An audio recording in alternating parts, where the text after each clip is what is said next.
C'est l'histoire de Simone Vendredi, une libraire qui a perdu son emploi et qui est dans un très mauvais moment de sa vie. Elle est complètement submergée par les petites violences qui l'entourent, par la haine, par tout ce qui a été difficile dans sa vie.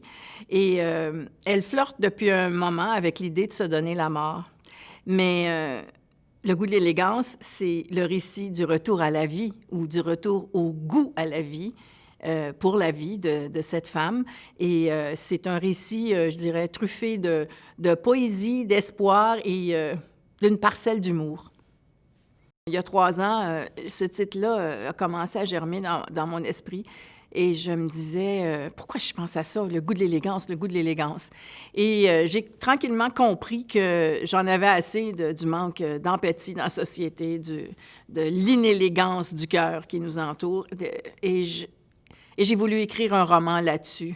Ça a pris 3 ans avant de trouver quelle forme ça prendrait, parce que en fait, j'avais le titre, mais j'avais pas l'histoire. Mais comme c'est toujours mon procédé, le titre me vient avant le reste du roman. Tranquillement, pas vite, il y a des choses qui ont commencé à naître, des pistes, et tout d'un coup, j'ai compris c'était quoi et je l'ai écrit.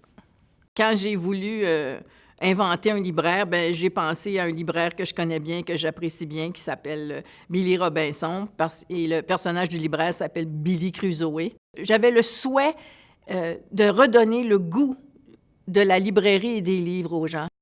Non, je suis pas folle à lier, pas plus que je suis douée de pouvoirs surnaturels. Marvel ne publiera jamais de roman graphique dépeignant mes exploits. Je suis perméable, c'est tout.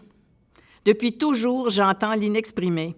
Je vois l'inavouable. Je perçois les faux fuyants et les non-dits. Bref, je suis poreuse. J'absorbe l'indicible comme une éponge et à la longue, c'est harassant. Je suis une ville perpétuellement bombardée et malgré les murailles que je passe mon temps à ériger autour de moi, en dépit des verrous que j'installe sur mon cœur, je ne parviens jamais à me protéger. Je voudrais riposter à l'abruti devant moi que je préfère être grosse à ses yeux que grossière, mais j'y arrive pas. La source de mes réparties colorées, autrefois intarissable, a cessé de couler. Je suis à sec, fatiguée et sans courage. Je trouve ça difficile de lire en ce moment. J'ai une pile de 30 livres qui m'attend sur la table, puis je les ouvre pas, mais ça occupe une grande place. Ça a toujours occupé une grande place depuis ma plus tendre enfance et je trouve... Moi, les fois où j'ai eu des problèmes dans ma vie, c'est les livres qui m'ont sauvée.